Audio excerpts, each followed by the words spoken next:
자, 여기 C라고 묶은 부분부터가 본사 2가 되겠습니다. 이제 뭔가 흰 구름 하는 순간 이제 봄이라고 생각하면 돼요. 자, 볼게. 흰 구름 끊고 뿌연 연하 끊고 푸른 것은 끊고 살람이라 끊고. 그러면 일단은 눈에 가장 먼저 보이는 흰색이라는 색채어이자 시각적 심상, 푸른이라는 색채어이자 시각적 심상, 이것만 하더라도 색채 대비, 시각적 이미지에 대비해도 되죠? 맞지? 그럼 의미도 대비야? 아니에요. 다 예찬의 대상이에요. 그리고 봐봐. 흰 구름과 연하라고 돼 있어요. 연하. 연하라는 것은 뭐냐면 연기 같은, 그러니까 하가 노을이거든요. 그러니까 흰 구름과 뿌연 노을,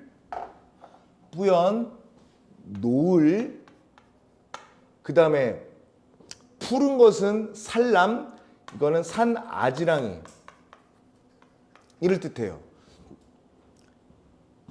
우리는 도심에 살기 때문에 이건 잘 모르지만 이거는 봄에 볼 수 있는 풍경이에요. 그래서 이 부분은요, 노래하고 있는 계절적 배경이 봄이구나라는 것을 알 수 있게 해주는 부분이죠.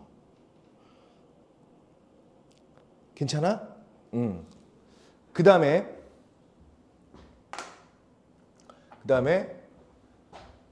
또 산을 또 그려야 되는데 이번엔 대충 그려도 돼요. 산이 이렇게 많은데 여기에 흰 구름과 뿌연 노을 같은 산 아지랑이가 피고 있는 여기에 수많은 바위 끊고 골짜기를 끊고 제 집으로 끊고 삼아두고 끊고, 뭐가? 연하와 살람이 여기에 끼어 있는 거예요. 이렇게 멋진 그 동양화의 풍경 같은 거 보거나 높은 산에 올라가면 산봉우리에 구름 같은 거 끼어 있고 노을 같은 거 뭐 이렇게 끼어 있잖아. 얘네들이 수많은 바위와 골짜기를 마치 지 집으로 삼아두고 나면서 끊고 들면서 끊고, 얘네들이 산봉우리 앞으로 나왔다가 뒤로 들어갔다가 하면서 아양도 떠는구나, 깍꿍마 하면서 나왔다 들어갔다 이렇게 교태를 부리고 노는구나, 귀엽게 노는구나, 이렇게 생각하면 돼요. 그치? 그 다음에 또 오르거니 끊고 내리거니 끊고, 오르다 상승 이미지, 내리다 하강 이미지가 하늘로 떠나, 오르락 내리락 하다가 이게 또 하늘로 떠나가니 하늘로 끊고 떠나가니 끊고, 또는 넓은 들판인 여기가 호남지방이니까 전부 다 산봉우리가 있는 거 아니야. 산새도 좀 있지만 넓은 들판도 있거든요. 그래서 광야로 또 건너거니. 그 다음에 푸르락, 붉으락, 옅으락, 짙으락, 이 행 자체가 모두 시각적 심상이고요. 짙고 옅은 것도 시각적 심상이고요. 푸르른 것은 또 굳이 얘기하자면 색채 이미지, 붉은 것도 역시 색채 이미지. 색채 대비가 또 있는 거야. 하지만 의미상의 대비가 있는 것은 아니죠. 그렇지? 푸르락, 붉으락, 옅으락, 짙으락 하면서 시각적 심상. 뭐가? 얘네들. 계속 누굴 얘기하는 거야? 뿌연 연하와 살람. 석양, 시간적 배경이죠. 석양과 섞여 가랑비마저 뿌리네. 석양이란 것은 시간적 배경으로 저녁을 얘기하는 거고요.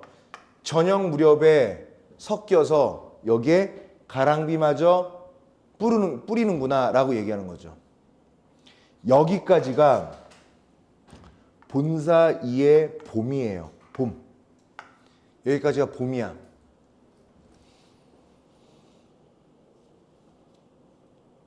괜찮아? 그 다음에 가마를 끊고 화자가 가마를 끊고 급히 타고 끊고 솔 아래 끊고 구분길로 끊고 오며 가며 끊고 하는 때에 끊고. 가마라는 것으로 봤을 때 시적 화자가 지치 높은 양반이라는 것은 우리가 짐작할 수 있는 거예요. 화자의 신분을 짐작할 수 있는 시어는 가마예요. 가마. 그래서 가마를 끊고 급히 타고 끊고 솔 아래 끊고 구분길로 끊고 왔다 갔다 하는데 녹양의 우는 끊고 꾀꼬리 끊고 교태겨워 끊고 하는구나 끊고. 녹양 아까 뭘 얘기했지? 뿌연 연하와 산람 이것은 봄을 상징하는 시어라고 얘기했죠. 그런데 꾀꼬리도 봄에 사용하긴 하는데 봄보다는 초여름, 여름을 얘기해. 그래서 녹양에 우는 끊고 꾀꼬리 끊고 교태겨워 끊고 하는구나. 일단 녹양이라는 말이 들어갔다는 것 자체가 여름입니다. 그리고 당연하죠. 녹이 그린이니까요. 그러니까 푸르른 나무 잎사귀 속에서 우는 꾀꼬리가 그러니까 여름을 상징하는 녹양이 있고요. 꾀꼬리가 우는 거니까 이미지로 봤을 때 청각적 심상이 이렇게 있는 거죠. 여기서 잠깐 멈춰서 선생님이 또 설명을 하면 지금 이 송순의 면왕정가는 양반 가사의 시초예요. 그러니까 봐봐. 이게 만약에 우리 최초의 가사가 뭐야? 누구야? 정극이네. 상춘곡이라는 가사가 조선 초기에 이게 최초의 가사예요. 이 정극인의 상춘곡이 뭐에 영향을 줬냐면 송순의 면왕정가에 우리가 지금 배우고 있는 송순의 면왕정가에 영향을 준 거예요. 그러니까 우리가 지금 배우고 있는 것 또한 상춘곡에 다 또 나와 있는 거야. 이 송순의 면왕정가는 정철의 많은 작품들 삼위인곡, 송미인곡, 관동별곡 이런 등등의 많은 작품에 영향을 주고 또 이게 퍼져서 이게 그래서 조선 초 양반 가사의 시작이 이러한 계보를 통해서 전달되고 있어요. 왜 이 얘기를 하느냐?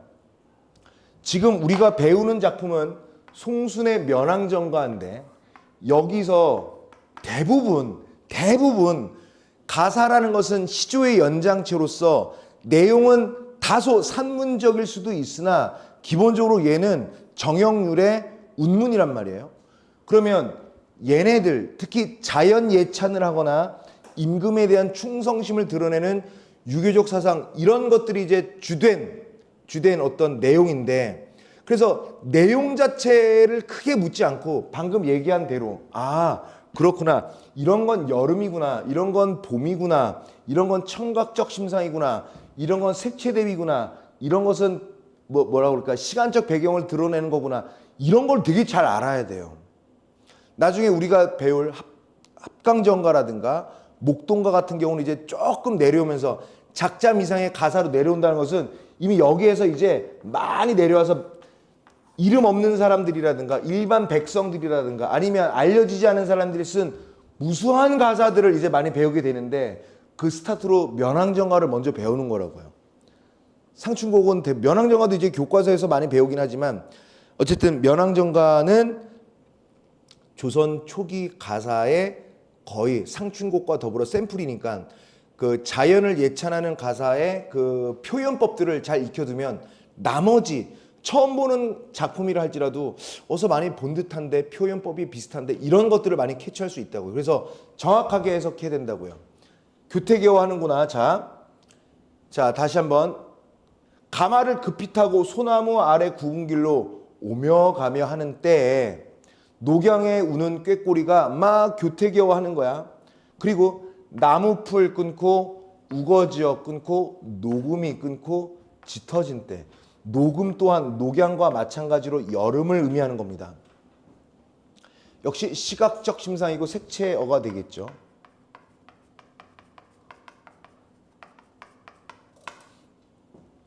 자, 여름이니까 양반이 정계 은퇴하고 시골 자기의 땅 집에서 여름에 휴식을 취하고 있으니 얼마나 한가해. 그래서 기다란 끊고 난간에서 끊고 긴 졸음을 끊고 내어편이 끊고 긴 난간, 얼마나 집이 크면 난간 베란다 자체가 길어. 긴 난간에서 졸려 하고 하품을 하든지 긴 졸음을 펴니까 집 앞에 집 앞이나 정자 앞에 물 위에 끊고 서늘한 바람은 끊고 그칠 줄을 끊고 모르는가 끊고 영탄법 서리법으로서 여름임에도 불구하고 너무 자연 경관도 아름다울 뿐더러 여름이라고 내내 더운 게 아니라 그 강가에 서늘한 바람이 불어오니까 얼마나 시원하겠냐고요. 여름에도. 그래서 서늘한 바람 심상으로 봤을 때는 촉각적 심상이 되겠고요. 그칠 줄을 모르는구나 이렇게 얘기하면 됩니다. 괜찮아? 여기까지가 여름이죠. 여기까지가 여름이에요.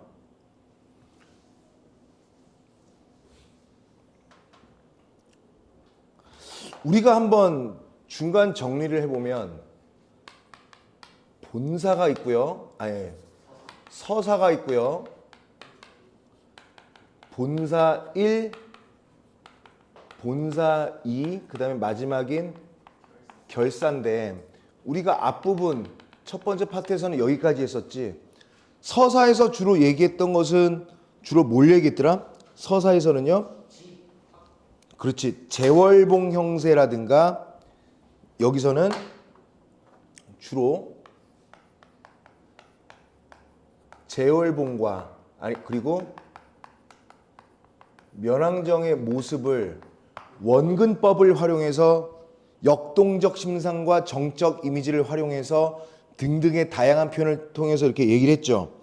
그 다음에 본사 1에서는 포인트를 면왕정으로 맞추는 거야. 그래서 여기서는요.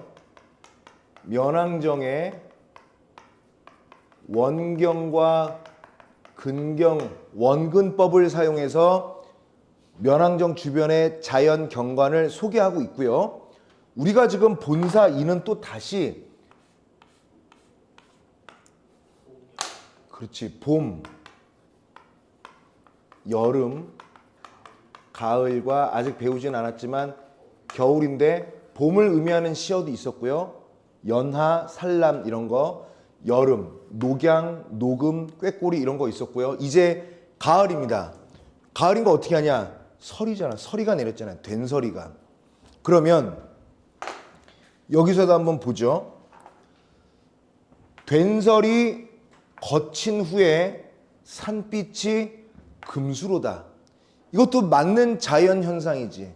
금수라는 것은 비단을 얘기해요. 비단. 푸르렀던 산이 이제 기온이 떨어지고 가을로 접어들면서 서리가 내린단 말이야.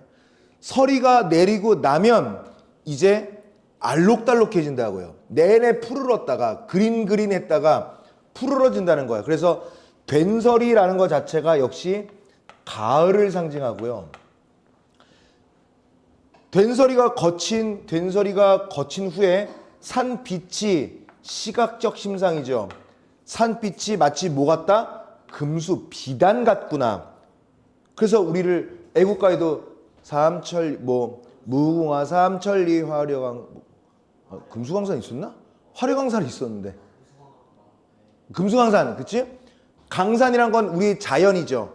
금수는 비단이야. 비단이 어때? 알록달록하고 부드럽잖아. 그 산의 모습이 그렇다는 얘기죠. 자, 그 다음에 이것도 중요하죠. 황운. 자, 일단 읽어볼게. 황운은 또 끊고 어찌 끊고 만경에 끊고 펼쳤는가 끊고. 이 황운은 별표를 치셔야 됩니다. 자, 왜냐? 황운. 이건 내가 옛날에 여러분들 잼민이 시절에 설명한 적 있었는데 노란 구름. 그러니까 옐로우 클라우드를 얘기하는 거예요. 황이 노랗다. 노란 우는 구름을 얘기하는데 노란 구름을 얘기하잖아요. 그러면 잘 봐라. 노란 구름? 구름이 노란가? 노란 통닭은 있는데 노란 구름 이건 뭘 의미하냐면 바로 이런 게 조선 가사의 특징, 조선 시가의 특징이기도 해요. 만약에 어떤 한 사람이 딱 쓰잖아요. 그 아까 얘기했던 밑에 있는 계보의 밑에 있는 사람들이 다 그걸 써요. 황후는 노란 구름이라고 하긴 하지만 뭘 의미하냐면 노랗게 익은 별을 얘기해요. 들판에 논에 잘 익은 벼. 그러니까 황운하면 노란 구름인데 노란 구름을 해석하면 안 되고 잘 익은 벼를 얘기하는 거예요. 노랗게 익은. 그러면 벼가 잘 익을 때가 언제야? 그래. 그래서 황후는 가을을 상징하는 시어이기도 해요. 그런데 이 황혼이 왜 중요하다라고 했느냐면 황혼이 다르게 쓰일 때가 있어요. 지금 배경은 자연 아니야? 자연과 농촌을 배경으로 하는 거 아니겠어요? 그런데 만약에 전쟁 상황에 쓰인 황혼이라고 한다면 아니야. 부정적인 불길한 징조를 뜻해요. 그러니까 야 이거 전쟁에 먹구름이 끼었다 할 때 그 먹구름의 기능을 황운이 하는 거예요. 그래서 전쟁에서의 황운은요 불길한 징조이며 이게 바로 이 불길한 징조를 나타내는 대표적으로 이런 의미가 나타나 있는 대표적 작품이 이것도 우리가 해야 되는 박일로의 선상탄이라는 작품이에요. 외군이 쳐들어올 것만 같은 불길한 징조 선상탄에는 황운이 있다. 만약에 문제에서 얘는 긍정이지만 얘가 부정인데 이것을 구별해라 라고 할 수도 있어요. 근데 구별해내는 기준은 똑같죠. 전쟁만 아니면 계절적 배경 가을, 그 다음에 풍요로움, 그 다음에 노랗게 익은 잘 익은 벼라고 하는 거예요. 그 다음에 다시 내용으로 오면 황후는 또 끊고 어찌 끊고 만경에 끊고 펼쳤는가 끊고 만경 넓은 들판을 뜻하죠. 그러면 잘 익은 벼는 또 넓은 들판은 또 이렇게 멋지게 펼쳐져 있는 거야 라는 거예요. 그러니까 서리법도 있죠. 계절적 배경 가을. 자 이제 넘겨도 되죠. 오케이. 자 그 다음에 자 봅시다.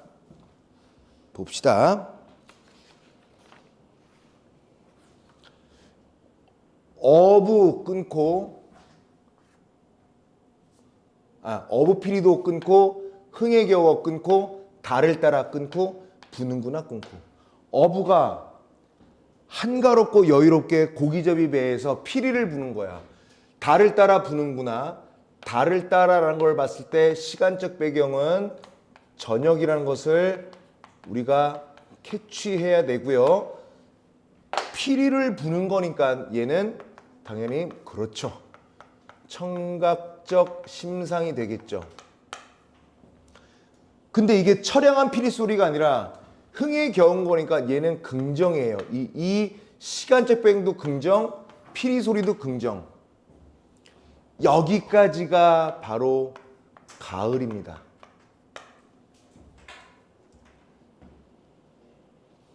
여기까지가 가을이야. 아니요. 본사 2까지. 거기 어딘지 한번 보자고요. 자, 보세요. 여기까지가 겨울이야. 미리 얘기할까요? 체크하기 좋게. 여기까지가 겨울이에요.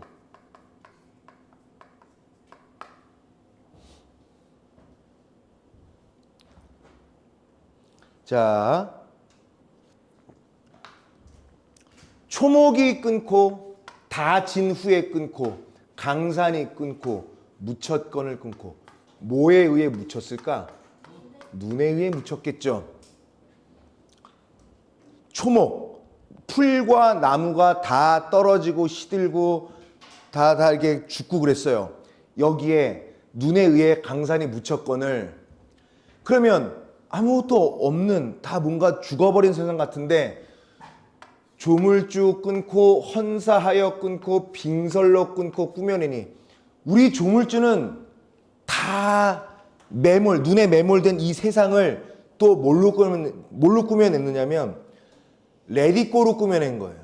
겨울왕국으로 만들어낸 거죠. 그래서 눈과 얼음으로 그러니까 초목이 다 졌다라는 것도 역시 겨울을 의미하는 거고요. 그 다음에 빙설이라는 것도 역시 겨울이라는 계절적 배경을 얘기하는 거고요. 그 다음에 경궁요대와 끊고 옥회 은산이 끊고 눈 아래 끊고 버렸구나 끊고 얘들아 경궁요대라는 것은 뭐냐면 예쁜 구슬로 만든 집을 얘기해요. 상상 속의 집이죠. 상상 속의 집. 구슬로 만들어진 집을 얘기하는 거예요. 그런데 실제로 구슬로 만든 집이 아니라 결국에는 그냥 눈 덮인 세상을 얘기하는 거죠. 눈으로 덮인 세상. 그 다음에 옥회 은산이라는 것은 뭐예요? 얘들아, 우리가 베링 해협 이런 데서 베링 이런 데서 북극해에 살지는 않잖아. 그러니까 바다까지 얼진 않아요. 그렇지? 그러면 산은 눈이 덮여서 이렇게 하얘. 그러나 겨울바다는 그래도 이렇게 파랗겠지, 그치? 옥색, 푸른색, 옥회, 은산. 겨울 바다와 산을 얘기하는 거예요. 겨울 바다와 흰 산이 눈으로 덮인 산이 눈앞에 펼쳐졌구나 이런 내용이죠. 그러니까 결국에요. 경궁요대와 옥회은산 자체도 역시 계절적 배경으로서 겨울을 얘기하는 거다. 눈 아래 쫙 펼쳐졌구나. 지금 초목이 다 지고 모든 동식물이 잠에 들거나 죽었는데도 불구하고 눈으로 풍년이라고요. 그래서 천지가 끊고 풍성하여 끊고 간대마다 끊고 승경이로다. 승경은 빼어난 경치, 아주 멋진 경치를 자랑하는구나 이런 내용이에요. 괜찮을까? 그래서 면왕정의 사계절을 봄, 여름, 가을, 겨울로 해서 이렇게 우리가 한 부분이 본사. 그러니까 이 부분으로 보자. 자, 봄을 의미하는 시어 아셔야 되고 여름, 가을, 겨울을 의미하는 시어를 잘 아셔야 되고요. 그 다음에 이 부분이 결국 뭐야? 이 부분이 뭐예요? 면왕정 주변에 사계절을 노래하는 것이겠죠. 그렇지? 이 부분이 시험에 가장 많이 나올 가능성이 커요. 전문이 안 나온다면. 자, 이제부터 여기서부터 끝까지가 결사가 되겠죠. 그렇지? 자, 결사도 잘 보시자고요. 인간 세상 끊고 떠나와도 끊고 내 몸이 끊고 쉴 틈 없다 끊고 여지껏 내가 한평생 공직에 있으면서 바쁘게 살아왔는데 좀 한가롭게 좀 보내려고 은퇴 후 퇴직한 다음에 고향에 내려왔는데도 난 바쁘다. 인간 세상 부정이죠. 옥치. 인간 세상을 떠나온 즉 속세죠. 그러면 인간 세상은 뭐랑 대비되는 거야? 고향. 자기 고향과 대비된 거죠. 그래서 인간 세상을 떠나와도 고향에 와도 내 몸이 쉴 틈 없다. 매우 바쁘다. 바쁜 이유가 나와 있습니다. 자연이 너무 아름다워서 이것도 봐야 하죠. 저것 자연의 소리도 들어야 하죠. 자연의 바람도 쐬어야 되겠죠. 내 고향의 달맞이도 해야 되겠죠. 그치? 떨어지는 밤, 먹는 밤, 밤도 주워야 되는데 너무 바빠서 밤은 언제 죽고, 낚시도 해야 되는데 고기는 언제 낚고, 살인문, 자기 집 대문, 살인문은 누가 닫아야 하며, 지다, 떨어지다. 떨어질 꽃은 누가 쓸어야 되냐. 이런 내용이죠. 그치? 괜찮죠? 뭐 한 거야? 자연에서 해야 되는 것들을 나열했으니 열거법. 이 열거한 것은 화자가 해야 되고 하고자 하고 즐기고자 하는 거죠. 그치? 괜찮아요? 아침 시간도 이렇게 모자란데 저녁이 싫을 리가 있겠느냐? 괜찮아? 그치? 그런데 또 봐라. 오늘이 끊고 부족한데 끊고 오늘도 이렇게 시간이 부족한데 뭐 내일이라고 여유가 있겠느냐? 얘랑 또 대꾸가 되죠. 대구법이 이렇게 있고요. 그 다음에 당연히 얘네들은 서리법이죠. 어떻게 합니까? 그 다음에 또 모두 해야 돼. 이 산에도 끊고 앉아봐야 되고요. 끊고 저 산도 한번 산책해야 되고 걸어봐야 하고요. 맞지? 번거로운 바쁘고 복잡한 마음에도 뭐 하나 버릴 일이 전혀 없구나. 나는 인간 세상에서보다 더 바쁘게 자연을 누리면서 살아간다. 이런 말. 괜찮죠? 자, 넘겨볼게요. 자, 마지막 페이지야. 결사가 좀 긴 편입니다. 자, 그 다음에 쉴 사이 끊고 없는 데 끊고 오는 일을 끊고 오는 길을 끊고 알 일이야 끊고.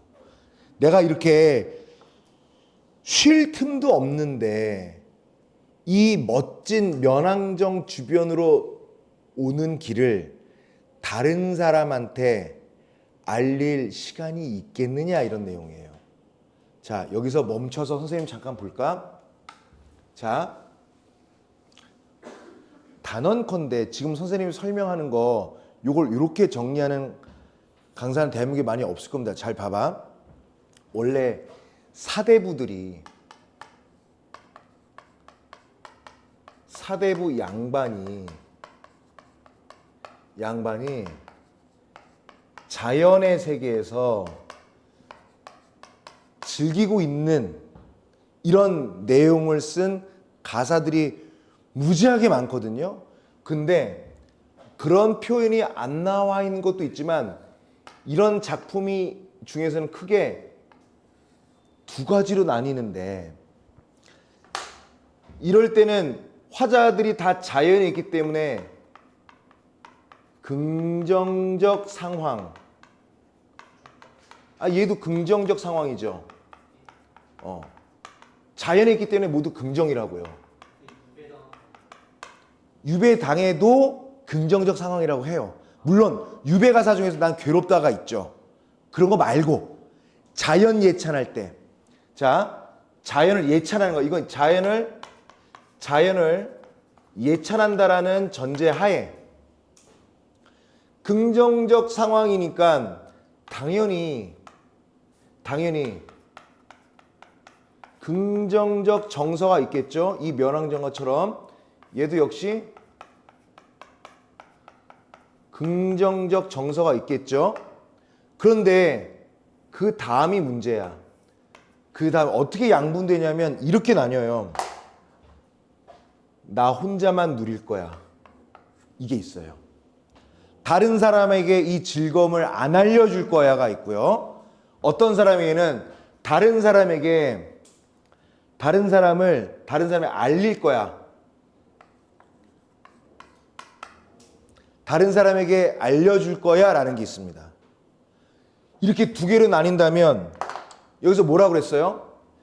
쉴 사이가 없는데 오는 길을 어떻게 알릴 수 있겠니? 라는 설의법이 있습니다. 그러니까 알리겠다라는 거야, 안 알리겠다라는 거야? 나 바빠서 안 알리겠다라는 거예요. 안 알리는 거지. 자기 즐거움을 좀 덜, 이거 얼마나 바쁘다고, 응? 카톡 보내면 되지, 여기 좋다고. 근데 그런 거 안 하겠다는 거예요. 되게 많아요, 이런 게. 다른 사람에게 알리겠다, 안 알리겠다. 얘는 안 알려도 돼요. 다만 나는 자연을 하도 즐기느냐고. 다만 지팡이가 다 무디어 끊고 가는구나. 지팡이가 다 무디어 간다고요. 왜? 하도 지팡이 짚고 걸어 다녀서 술이 끊고 익었으니 끊고 벗이야 끊고 없어. 자, 술이 익었다. 그러면 자동적으로 친구는 생기기 마련이야. 벗이 없을 수 있겠느냐? 친구는 있다. 내 안에, 내 주변에서 친구가 있는 것이니까 굳이 외부 사람들에게 이곳을 알릴 필요는 없다. 어떻게 해요? 부르며 노래를 부르고 악기를 타고 악기를 켜고 이하며가 뭐야?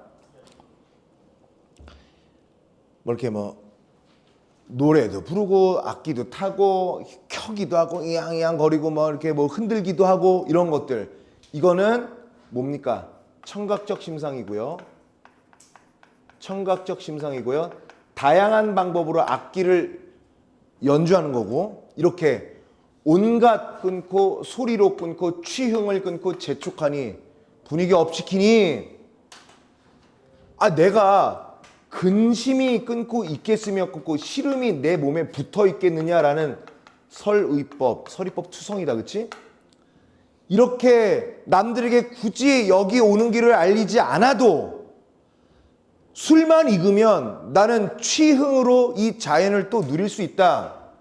자, 어떻게? 누웠다가 앉았다가 굽혔다가 젖혔다가 실을 읊다가 휘파람을 불다가 마음 놓고 노니까 얼마나 좋아 이런 거죠. 천지도 세상도 넓고 세월도 한가하구나. 그러니까 바쁜 건 아니에요. 노느냐 바쁘지. 태평성대 몰랐거든. 뭐가 태평스러운 세상인지 몰랐거든. 나의 현재 상황이 바로 그때로구나. 그래서 이 긍정적 상황을 자연 속에서 누리는 태평성대라고 이 시적화자는 인식하고 있는 거예요. 그치? 뭘 갖다 신선이라고 하지?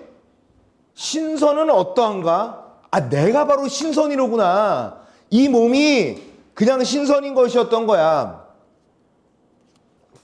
그 다음에 이렇게 강산풍월 거누리고 내 100년을 다 누리면, 강산풍월 이 자연 속에서의 즐거움을 다 누리고 내 100살까지 다 누린다면 악양루 끊고 위에 끊고 200이 끊고 살아온들. 악양루는 중국에 있는 산 위에 있는 누각이죠.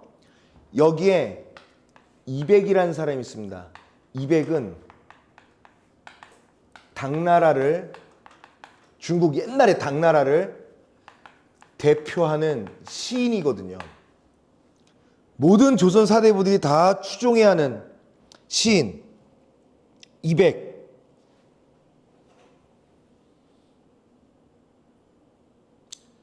조선의 사대부들이 다 만나고 싶어하는, 만날 수가 없죠. 조선과 당나라가 시대가 같아? 아니잖아. 워낙 유명해서 당나라 때의 200의 시는 조선에까지 전해진다고요. 몇백 년이 지나도. 그런데 그렇게 추앙하고 만나고 싶고 롤 모델이고 존경하는 이백이 악양루에 있는 이백이 환생해서 지금 내 앞에 살아온다 하더라도 별론데라고 할 거라고요. 왜냐? 호탕한 회포는 이보다 더 할 수 있겠느냐? 이백이 살아와도 우리 양반 사대부들이 다 추종하는 그 이태백이 살아온다 하더라도 내가 지금 놀고 즐기고 누리고 있는 이 자연의 즐거움을 이길 수가 없다고요. 그 비교법이에요. 이태백이 살아오기를 바라는 마음 아니라고. 그래서 내가 누리고 있는 이 자연 속에서의 즐거움은 지상 최고의 즐거움인 거죠. 그러면 이 길고 긴 면왕정가가 한 줄 남았습니다. 한 줄. 자, 그런데 처음부터 여기까지는 자연 친화적 태도를 갖고 있어요. 그치? 막판 한 줄로 뭐 하는 줄 아니? 이 몸이 끊고 이러함도 끊고 역구는 끊고 이셨다 이거예요. 역이 무슨 뜻이야? 역.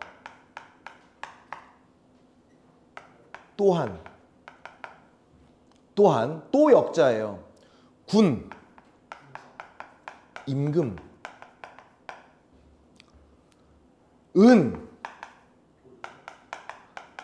은혜다. 내가 이렇게 자연 속에서 아무 걱정 없이 완벽하게 이태백이 살아와도 내가 거부하겠다고 이러한 자연 속에서 퍼펙트한 삶을 사는 것은 내가 이렇게 이 몸이 이렇게 사는 것은 역시 우리 임금님 은혜 덕분이다라고 얘기하는 거예요. 막판에 임금을 빠는 거죠. 여기까지 자연 친화해놓고 막판 요 한 줄에 임금님 감사합니다 이런 거 하는 거예요. 그래서 여기는 이 한 줄 때문에 전체는 자연 친화 더하기 임금에 대한 감사와 충성심 있는 유교적 사상과 임금에 대한 충성심이 드러나 있다라고 얘기하는 겁니다. 그래서 갑자기 맨 막판에 임금의 은혜에 대한 감사가 나와 있다 이렇게 볼 수 있는 거죠. 괜찮지? 그치? 근데 임금은 자연 세계가 아닌 인간 세계에 있잖아요. 에휴, 어쩔 수 없다. 옛날 사람들. 괜찮아? 혹시 좀 막히거나 좀 아까 설명하면서 좀 지나온 거 없나? 소연이 없어. 괜찮아? 유나 안 어려워? 괜찮아? 안 어려울 수밖에. 이 어려운 걸 쉽게 설명했으니. 태훈 어때? 괜찮니? 영상보다는 와서 들어야 되겠죠. 이 오늘 결석한 놈들 이거. 그래서 내가 더 열심히 했어. 이 날씨 궂은 날도 열심히 와서 듣는 여러분들을 위해서. 알겠죠? 자, 그러면 시간이 애매한데? 여기서 마칠까요 그냥? 예. 그리고 뒤에 선생님이 준 것도 풀어봐봐. 예. 풀어보고 선생님이 문제 계속 생산해내고 있을게요. 자, 고생하셨고 그 수능 특강도 문제 한번 풀어봐. 다음 시간에는 희비 정해. 독서해, 문학해. 독서를 먼저 하면 후에는 더 문학. 아니. 뭐 퐁당퐁당 선생님이 그러니까 이게 우리가 1학기 때는 그러니까 1학기란다. 중간고사 때는 2타임이면은 2시간이면은 하나씩 했는데 이거 하나씩 할 수가 없잖아. 독서도 있어요? 독서가 있냐는 게 뭐야? 시험 범위에? 네. 있지 왜 없어? 문학소년. 근데 너무 걱정할 게 아닌 게 독서가 이번에는 쉬운 게 있더라고. 야, 학교에서 준 거 너도 받았잖아. 나도. 고이 모셔놓기 때문에 꺼낼 수 없어요. 너 너무 쓸데없는 걸 너무 소중히 여기는 안 좋은 버릇이 있어. 제 가보예요. 가보. 자, 빨리 우리 희비 빨리 정해. 저 문학이요. 문학? 근데 문학 하면은 좋긴 하지. 미리 해두면. 그럼 다음 시간도 문학만 가져오셔도 돼요. 근데 다음에는 무조건 독서를 할 거고 그 중에서 독서를 하게 되면 과학 먼저 할 거예요. 뒤에 있는 과학. 알겠지? 좋습니다. 다음 시간에도 문학.